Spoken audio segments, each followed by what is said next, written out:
युक्तं नित्यं ध्यायन्ति योगिनः कामदं मोक्षदं चैव ओंकाराय नमो नमः। अविरलशब्दगणौघप्रक्षालितसकलभूतलकलङ्का मुनिविर्पार्श्वतीर्था सरस्वतीर्तनोदुरितम् अज्ञानतिमिरान्धानां ज्ञानाञ्जनशलाकया चक्षुरुन्मीलितं येन तस्मै श्रीगुरुवे नमः। परम गुरुभ्यो नमः। परम्पराचार्य गुरुभ्यो नमः। सकलकलुषविध्वंसकं श्रेयसां परिवर्धकं धर्मसम्बन्धकं भव्यजीवमनप्रतिबोधकारकमिदं शास्त्रं श्री कार्तिकेयानुप्रेक्षा नामधेयम्। अस्य मूलग्रन्थकर्तार श्री सर्वज्ञदेवाः तदुत्तरग्रन्थकर्तार श्री गणधरदेवाः प्रतिगणधरदेवाः तेषां वचोनुसारमासाद्य श्रीमत् आचार्य प्रवर श्री कार्तिकेय देवैर्विरचितं मंगलम भगवान वीरो मंगलम गौतमो वने मंगलम कुंदकुंदाद्यो जैन धर्मोस्तु मंगलम सर्वमंगलमांगल्यम सर्वकल्याणकारकं प्रधानं सर्वधर्माणां जैनं जयतु शासनं। कोटिशतं द्वादशैव कोटो लक्षाणि शेतेस्त्रिदिकानि चैव पंचाशदष्टौ च सहस्रसंख्य मेतत्श्रुतं पंचपदं नमामि। अर्हन्त भासियत्तं गणहरदेवेः गन्तियं सम्मं प्रणमामि भक्तियुक्तो सुदनान्महो वैं शिरसा इच्छामि बन्ते सुदभक्ति कावसोकुदस्सालोचिं अंगुवंगपैनय पावड़य परियम सुत्तपड़माणु पोगय चूलिया चेव सुतत्थय तुदमकायं सैनिचकल मंचे में पूजे में वंदामि नमंसामि दुखखो कमको भूलाओ सुगय गमनम समाय मरणम जिनगुण संपत्ति होद मध्यम। अथ पौर्वाणिक स्वाध्याय वेलायां श्रीमद् आचार्य भक्ति का यो सर्गम करोमि।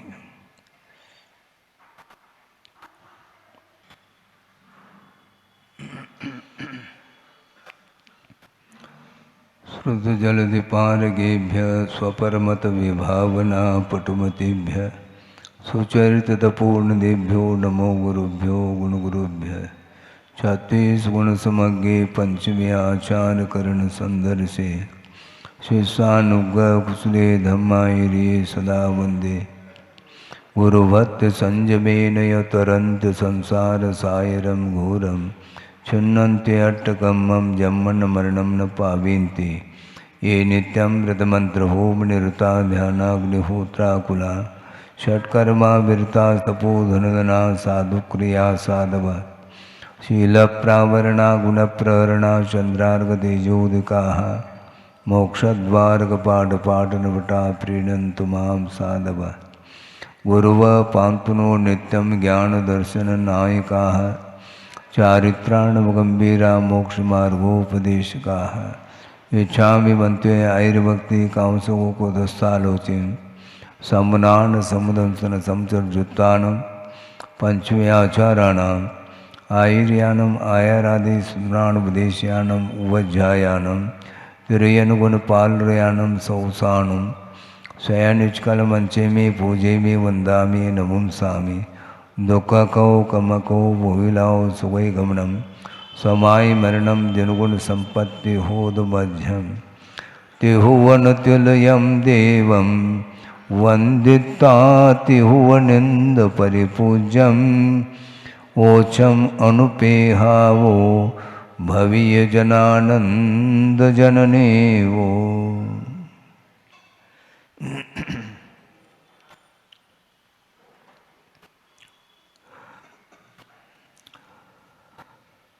संसार अनुप्रेक्षा में मनुष्य गति का वर्णन चल रहा है और मनुष्य गति में भी कर्म भूमिज मनुष्य अलग होते हैं, भोग भूमिज मनुष्य अलग होते हैं जो कि ये गर्वज माने जाते हैं। और प्रसंग आया था कि कर्म भूमि में समूर्छन मनुष्यों की भी उत्पत्ति होती है। शरीर में ही उत्पत्ति होती है। शरीर के कुछ ऐसे संधि स्थान होते हैं जहाँ पर उनकी उत्पत्ति होती है, ऐसा आगमकारों ने कहा है। वह इतने सूक्ष्म होते हैं, वह त्रसजी होने के उपरांत भी वो दृष्टिगोचर नहीं होते हैं, किंतु उनके अंदर भी मनुष्यायु का, मनुष्यगति का उदय है, किंतु नीच गोत्र का उदय वहाँ पर पाया जाता है। इसके उपरांत गर्भज भी मनुष्य होते हैं, उसका भी यहाँ पर वर्णन किया जा रहा है। धीरे धीरे धीरे कषाय की मंदता के कारण बहुत सारे साधन सामग्री उपलब्ध होती है। बिना पुण्य कर्म के योग के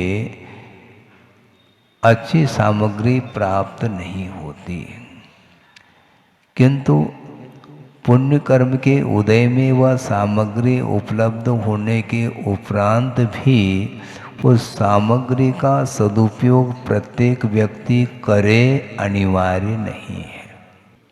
परिणाम के बिना कार्य नहीं होता। सूक्ष्म परिणाम होते हैं, उन्हीं को पूछो, बहुत सारे सूक्ष्म परिणाम होते हैं, उसका परिज्ञान आपको नहीं है, किंतु उन सभी प्रसंग संबंधी आपके अंदर जिज्ञासा भी नहीं उत्पन्न हो सकती। अब ये जिज्ञासा क्योंकि वह सामने प्रसंग आया है, इसलिए ये कैसा परिणाम उत्पन्न होते होंगे।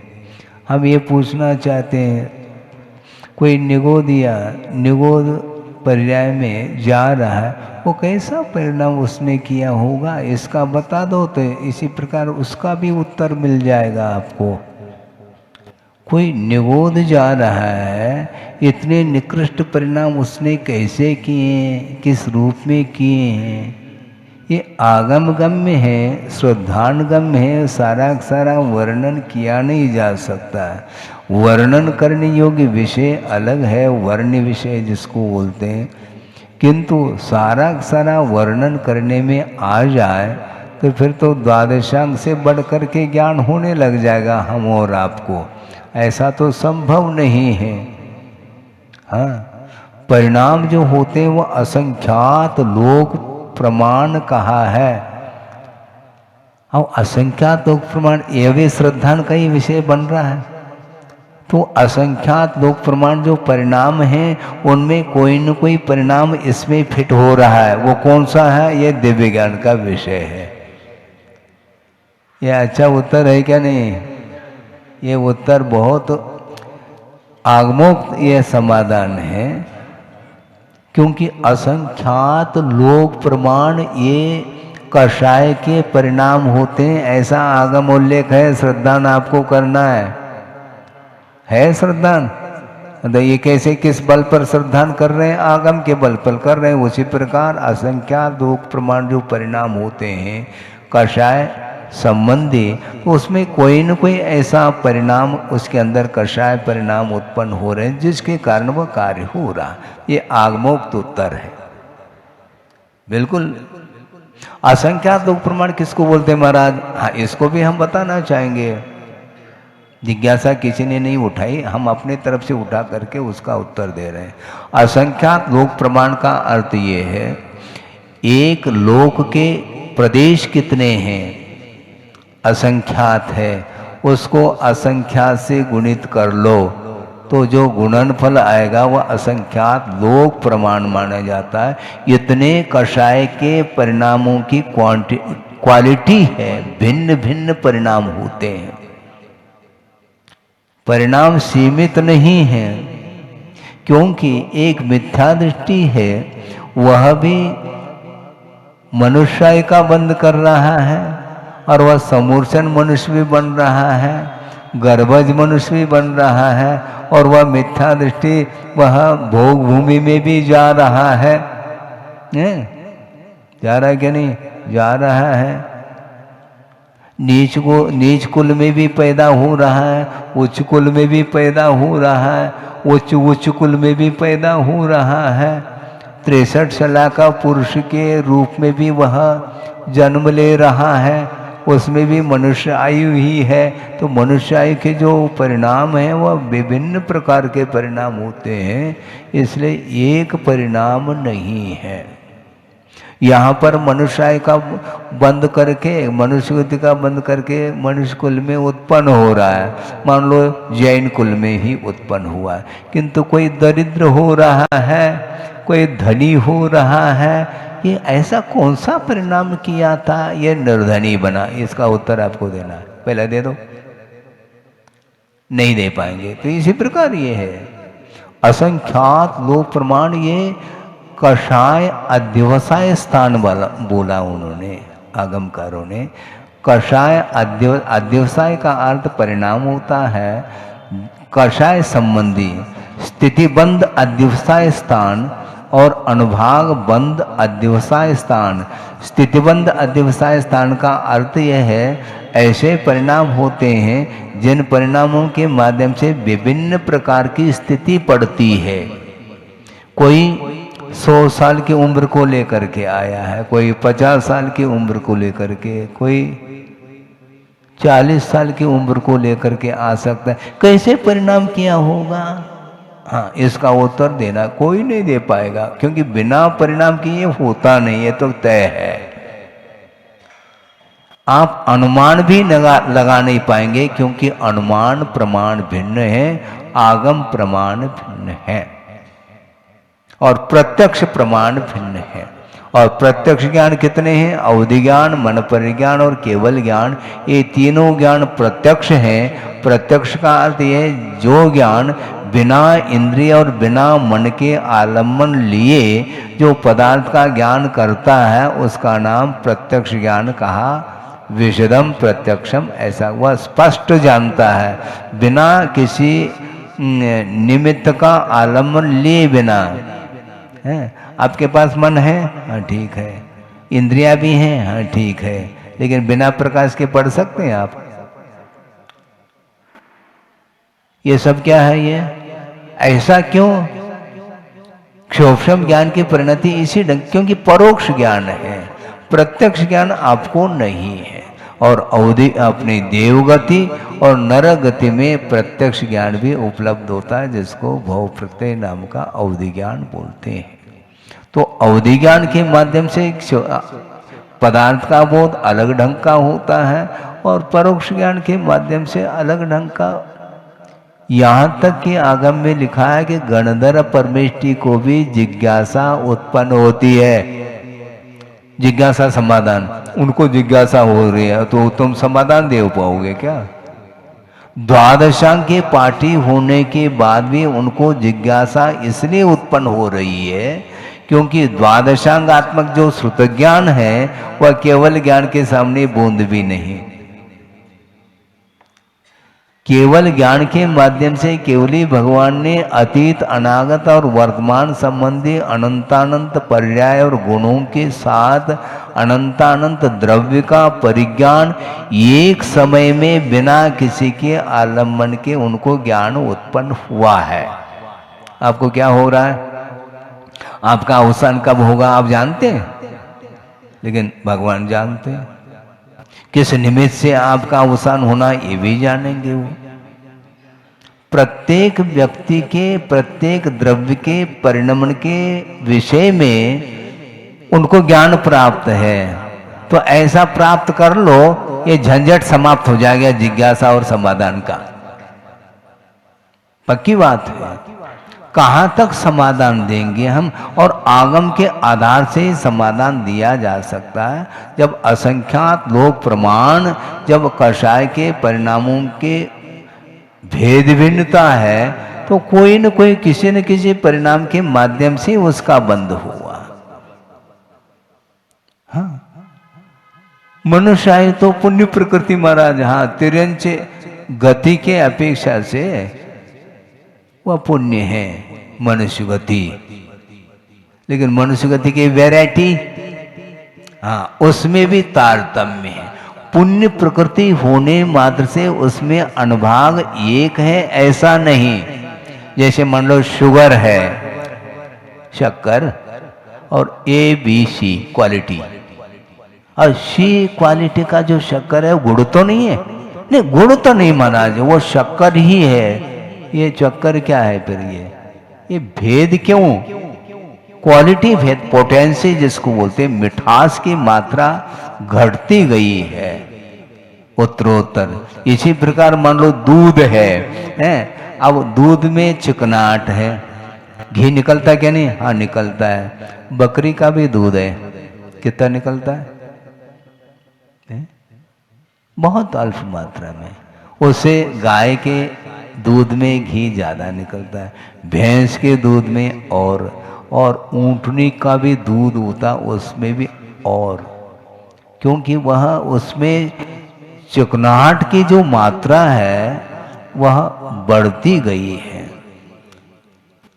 पानी में चिकनाहट है क्या? नहीं है। पानी में चिकनाहट है क्यों है? दो पृष्ठ आपने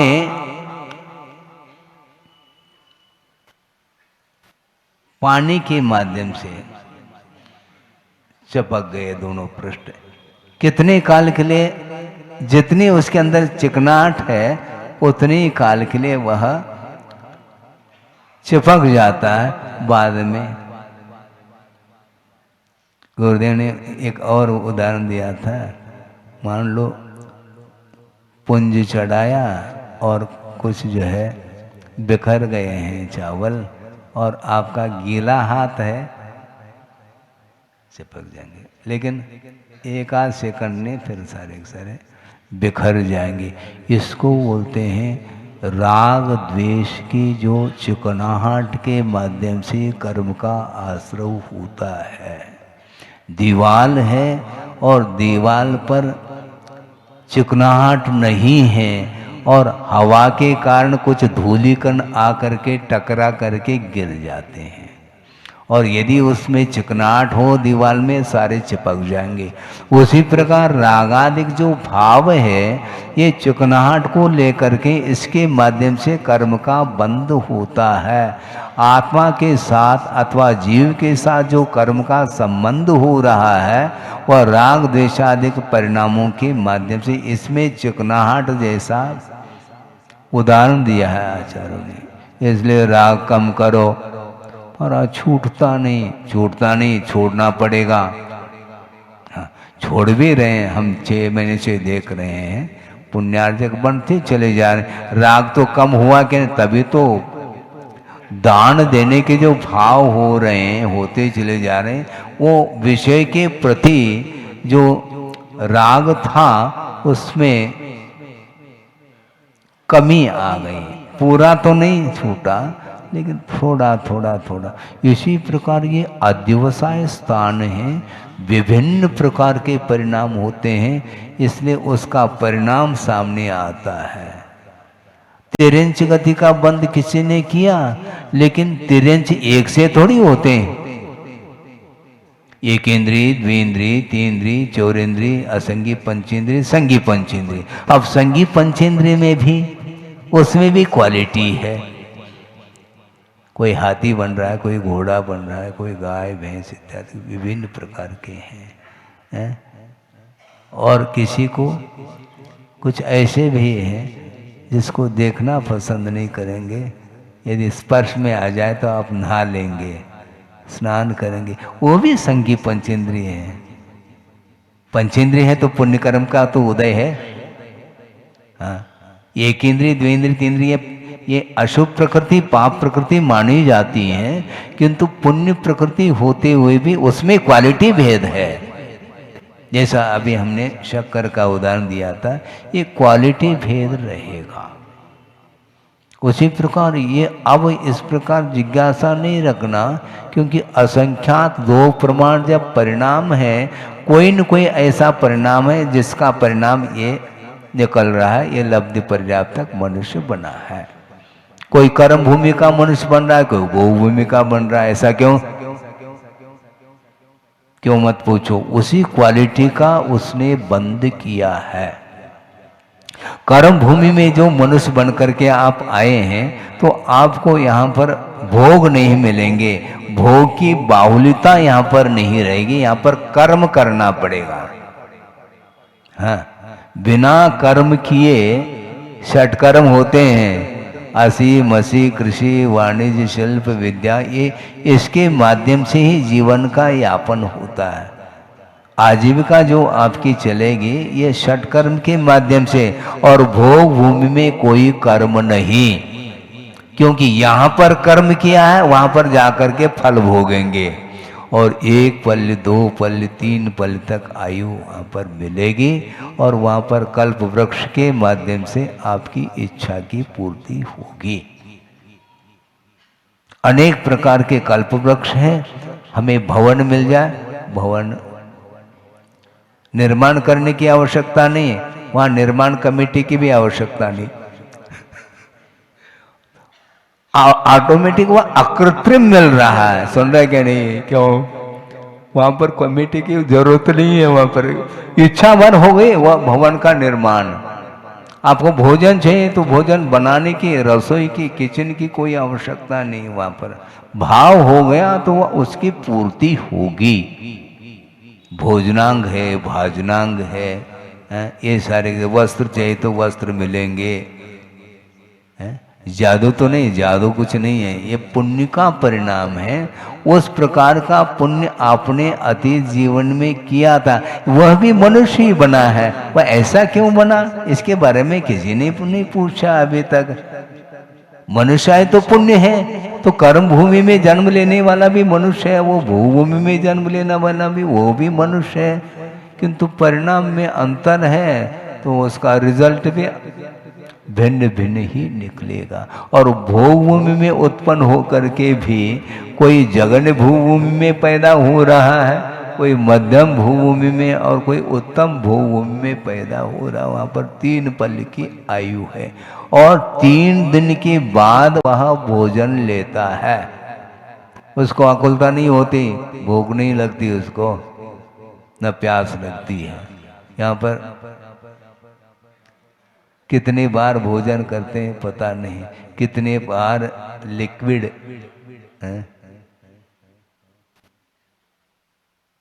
चाय नाश्ता तो चलते ही रहता वो। अरे कोई मित्र आ गया तो उसके साथ भी, एक मित्र आकर के चाय पी करके गया है, दूसरा आ गया मान लो, उसके साथ भी सबके संग एक एक घूंट लेते ही रहो। ये सब ऐसा क्यों नहीं पूछो, इसमें उसी प्रकार का कर्म। शांत नहीं, वो भूख और प्यास मिटती नहीं। और देवों में देखेंगे तो वहां पर कवलाहार ही नहीं, वहां पर मानसिक आहार, मन में इच्छा हो गई, तृप्ति हो गई, कंठ से अमृत झलता है, ऐसा सुनते हैं। और कैसा अमृत होता होगा ये भी जिज्ञासा रखो, वहां जाकर के देखो अमृत कैसा होता है। पूछने की आवश्यकता नहीं, संवेदन में आ जाएगा वो।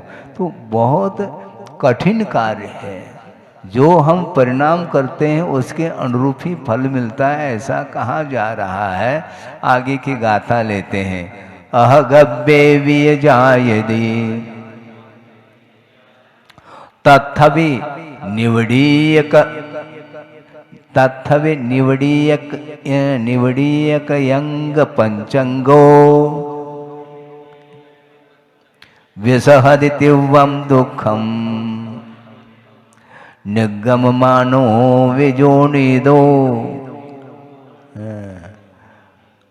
यह अनिवार्य नहीं है कि तिर्यंच गति से निकल करके वह समूर्चन मनुष्य ही बने, गर्वज भी बन सकता है, और वह गर्व में आया है, और वहाँ पर निवडीकृत अंग प्रत्यंग, उसके अंगोपांग सारे सारे संकुचित हैं, और तत्संबंधी जो दुख है वह सहन करता है।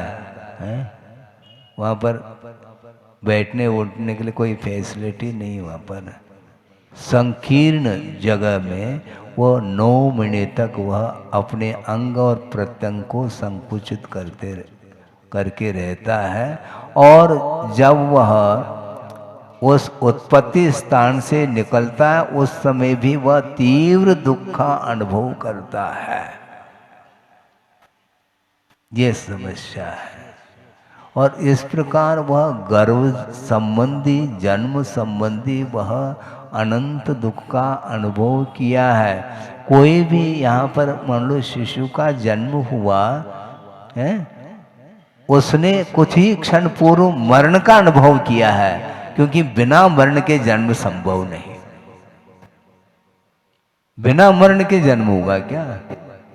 जन्म जो हुआ पहली पर्याय का अवसान हुआ, मरण को प्राप्त हुआ, मरण संबंधी अनंत दुख भोगा और गर्भ में आया और 9 महीने तक जो कुछ भी दुख का अनुभव उसने किया वह किया ही, और बाहर आते समय भी तीव्र दुख का अनुभव करता है। और जन्म लेने के बाद कुछ दिन हुए नहीं और फिर वह आँख खोल देता है और फिर वह धीरे धीरे विकास होता है, तो वह रोना भी प्रारंभ करता है, हंसना भी प्रारंभ करता है।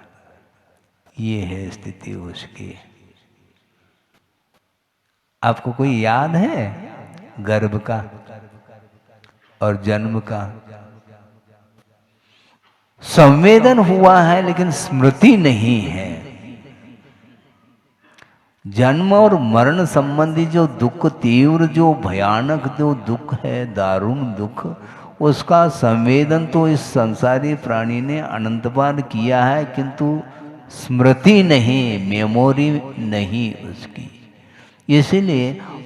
इसलिए विश्वास नहीं होता है इसको। और सारी स्मृति का विषय बन जाए तो फिर कब जाए वो व्यक्ति, हमें पाप नहीं करना क्योंकि उसका फल ये मिल रहा है। महाराज आज जाति स्मरण होता तो अच्छा था, अच्छा, क्योंकि उसमें विश्वास हो जाएगा। तो आगम के ऊपर विश्वास नहीं है क्या? आगम के ऊपर विश्वास रखो। ये रखा नहीं जाता, मैं कुछ दिखाई नहीं दे रहा है किसी को। ध्यान रखो, वर्तमान में भी जहाँ पर स्लॉटर हाउस खुले हैं, कत्ल खाने, यांत्रिक कत्ल खाने, वहाँ पर नारकी दृश्य देखने को मिल रहा है। भयंकर पीड़ा होती है और उसका वध किया जा रहा है, और हजारों की संख्या में बड़े बड़े छोटे छोटे पशुओं का वध होता है। देखा नहीं जा सकता, इतना भयानक वह दृश्य है। ये किसका परिणाम है? विश्वास तो करो। आपको फील नहीं होगा, मतलब जब आपको फील होगा तब विश्वास करेंगे, ऐसा कुछ है क्या? दिख रहा है, कर्म का फल देखने में आ रहा है, इसके बाद भी विश्वास ना हो, फिर वह पर्याय तो मिलेगी फिर। क्योंकि जो पाप करना नहीं छोड़ेगा तो उस प्रकार के निकृष्ट पर्याय को हमें भी प्राप्त करना पड़ेगा, उसको आप नकार नहीं पाओगे। बंद हुआ तो उदय में आएगा, कौन रोक सकता है? इसलिए कर्म बंध से भीति होनी चाहिए। जो पाप भीरू होगा वही व्यक्ति जो है ना, उसी को श्रद्धान भी होगा। उसके बिना श्रद्धान कैसा होगा?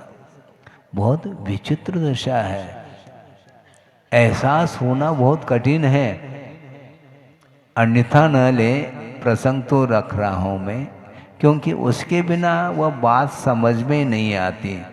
जैसे समझने के लिए एक चींटी है, वो मरणासन है, किसी का पैर पड़ेगा, वो बिलबिला रही मान लो, उस समय आपको कैसा लगता? अच्छा, इसको दुख हो रहा है, ये जीव है, अच्छा ठीक है। और मान लो वनस्पति है तो क्या अनुभव करते हैं आप? है जीव नहीं, श्रद्धांत तो है इसमें, ये जीव है। लेकिन जिस समय आप उस वनस्पति को बॉईल करते हैं, साग बना करके उसको पकाते हैं, उस समय आप क्या महसूस करते हैं? वह जीव है क्या? नहीं, क्योंकि जब तक प्रासुक नहीं किया तब तक तो जीव है, और उसी को प्रासुक करने के लिए रखा गया। अब क्या है बोलो?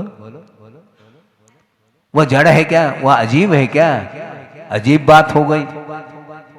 वो अजीब थोड़ी, क्योंकि जितने भी स्थावर का ये जीव हैं, जीव के भेद बताए हैं। पृथ्वी का एक, जल का एक, अग्नि कायिक, वायु कायिक और वनस्पति कायिक, ये 5 प्रकार के स्थावर जीव एकेंद्रीय माने जाते हैं।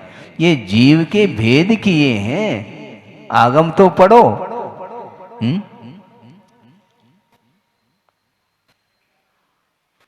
बहुत कठिन काम है, पाषाण है, वो जीव है क्या नहीं है? इसलिए श्रमण लोग इन जीवों की भी रक्षा करते हैं। वो गृहस्थ के लिए ये संभव नहीं है, क्योंकि गृहस्थ आरंभ किए बिना उसका जीवन चलेगा नहीं, और आरंभ के माध्यम से हिंसा होती। आरंभ का अर्थ ही प्राणों का व्यपरोपण, विराधना होती, तब कहीं जाकर के वह सांसारिक कार्य कर पाता है। इसलिए श्रमण लोग सांसारिक कार्य के लिए आशीर्वाद नहीं देते। आप आकर के नमोस्तु कर दें, धर्म वृद्धि का आशीर्वाद। महाराज हम फैक्ट्री का उद्घाटन करने जा रहे हैं, आपका आशीर्वाद, ओम शांति। मतलब हम आशीर्वाद नहीं देंगे, खत्म बात। क्योंकि आप फैक्ट्री खोलो और उसके माध्यम से जो जीवों की विराधना, असंख्य अनंत जीवों की विराधना होगी, वो सारा का सारा हमारे माथे पर आएगा। वो ये संभव नहीं। किसी ने कहा कि महाराज हम नई गाड़ी खरीदने जा रहे हैं, आपका आशीर्वाद है। मैं तो एरिया समिति से चलूं और आपके लिए गाड़ी के लिए आशीर्वाद दे दो, इससे अच्छा तो मैं गाड़ी में चलता तो और अच्छा था, है? हाँ बिल्कुल पक्की बात है। वाहन का तो हमने त्याग कर लिया और वाहन का मैं समर्थन करूं, आशीर्वाद दूं, ये बात बनेगी नहीं। भले आपको अच्छा लगे बुरा, ये अलग वस्तु, किंतु नहीं दे सकते। मन से, वचन से, काय से, कृत से, कार्य से, अनुमोदन से, किसी भी प्रकार से हिंसा का हम समर्थन नहीं करेंगे। महाराज फिर उपदेश क्या देंगे? पात्र के अनुरूप उपदेश देंगे। हाँ। श्रावक धर्म का उपदेश देंगे। ये बहुत अच्छा प्रसंग आपके सामने रखना हो। कितनी कुशलता होगी गुरुदेव के अंदर, आपके सामने रख रहा हूं। उन्होंने ये कहा कि हम नकारात्मक उपदेश देते हैं, सकारात्मक नहीं। क्या मतलब हुआ? जो नहीं करने योग्य कोई व्यापार कर रहा है तो उसका निषेध करेंगे, हैं? कोई मान लो शराब का दुकान खोलना चाहते हैं, नहीं खोलना चाहिए। इसी प्रकार और कोई भी मान लो कार्य हैं जो जैन कुल में पैदा होने के उपरांत वो इस प्रकार पाप में जो है कार्य नहीं करना चाहिए, ये उपदेश देंगे। महाराज फिर इसको छोड़ देते हैं। फिर मैं क्या करूं, ये मेरा विषय नहीं, ये ना करो, बस इतना कह रहा हूं मैं। क्योंकि बाकी जो करेंगे उसमें भी आरंभ होगा, उसमें भी हिंसा होगी। क्योंकि बिना कर्म के उदय के इस प्रकार उसको फल मिल ही नहीं सकता। आप बिल्कुल सुखमय जीवन जी रहे हैं तो अतीत का पुण्य है, लेकिन अब उसके प्रति राग ज्यादा नहीं करो, और जो कुछ भी संपदा अधिक मिली है उसका दान इत्यादि करके सच्चे देव गुरु शास्त्र की आराधना में, अच्छे बड़े बड़े धार्मिक अनुष्ठान आदि में उसका उपयोग करेंगे तो मनुष्य जीवन की सार्थकता सिद्ध होती है। ऐसा इस गाथा का आशय है। नहीं है तो दुख तो मिलेगा। महाराज हमें दुख से बचाओ। हैं? हम कैसे बचाएं? दुख से बचाओ। बड़ी विडंबना है। बचने की भी एक सीमा हो सकती है। मरण से बचना है, अब बचो। कहां तक बचते हम देखते हैं। एकदम अलर्ट हैं अब, ठीक है, रहो आप। मान लो भवन में रात में शयन करना है, ठीक है, किसी भी प्रकार से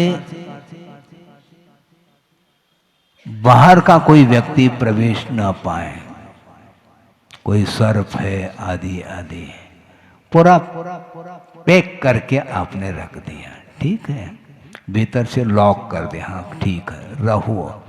अब बच पाएंगे मरण से? फिर क्या मरण के लिए क्या आ रहा है, वहां पर क्या प्रसंग बन रहा है? बन सकता है भूकंप आ गया, छत बैठ गया, तुम ताला लगाओ तो कुछ भी लगाओ, हम चाबी अपने रखो, तुम अपने हाथ में चाबी रखो, सुरक्षित रखो, ताला लगाओ। इसके उपरांत भी प्राकृतिक जो आपदा है उससे आप बच नहीं पाओगे। इसको बोलते हैं विचित्र ढंग का कर्म का योग आता है, तब समझ में आता है ये प्राकृतिक सुनामी लहर जो आती है, ये महाराज सामूहिक पाप का उदय। हाँ सामूहिक पाप का उदय, आप सामूहिक पाप के उदय में तो आप जिज्ञासा रख रहे हैं, सामूहिक पुण्य का भी तो उदय होता है क्या नहीं? भूभूमि में जन्म लिए हैं, वहां पर सामूहिक पुण्य है, स्वर्ग में पैदा हुए असंख्य जीव हैं, देव परिणय में वो सुख का अनुभव कर रहे हैं, सामूहिक पुण्य का उदय वहां पर देखने में आ रहा है, और नरक में सामूहिक पाप कर्म का उदय देखने में आ रहा। और यहाँ पर पूछते हैं महाराज इस प्रकार घटनाएं घट रही, सामूहिक सबका पाप कर्म का उदय है क्या? हाँ क्यों नहीं, संयोग इस प्रकार मिलता चला जाता है तो वह कर्म अपना फल देता ही चला जाता है। इसलिए ये सारा रिकॉर्ड सामने, ये विश्वास का विषय है। हमने कब किया, तुम्हें होश कब था करते समय, मुझे बताओ है? सारे सांसारिक कार्य आप होश हवास के साथ करते हैं क्या? नहीं। हाँ। पाप में जब संसार डूबता है उस समय मैं क्या कर रहा हूँ, मेरे द्वारा क्या करने योग्य है, ये उसके लिए फुर्सत ही नहीं है सोचने के लिए। होने के बाद अरे हमने ऐसा किया, हाँ तो मैं नहीं किया, इसलिए फल ये सामने आ रहा है। तिरंज पर्याय जो मिली है और रिकॉर्ड बता रहा है, क्योंकि बंद किए बिना पर्याय थोड़ी मिलती, बंद किए बिना कर्म का उदय थोड़ी आ सकता, नहीं आ सकता। बंद किया है इसको स्वीकार करो। अब मुझे ज्ञात नहीं, लेकिन ये रिकॉर्ड तुम्हारा है, ये आगम के माध्यम से रिकॉर्ड सामने आ रहा है। इतिहास हिस्ट्री आपकी है। पर्याय को देख करके इतिहास सामने आता है, उसके बिना ये संभव नहीं। इसलिए जो पर्याय जो मिली है, रत्नत्रय को अंगीकार करने योग्य जो पर्याय आप लोगों को मिली है, मनुष्य जीवन मिला है, इस पर्याय को सार्थक सिद्ध करना है तो अपने शब्द के अनुरूप धर्म करने का पुरुषार्थ करो, उसके माध्यम से विकास होने वाला है, ऐसा इसका भाव है। बोधि समाधि परिणाम शुद्धि स्वात्मोपलब्धि शिव शोक सिद्धि चिंतामणिम चिंतित वस्तुदाने त्वां वंद मानस्य ममास्तु दे। परम पूजाचार्य गुरुवर श्री विद्यासागर जी महाराज की।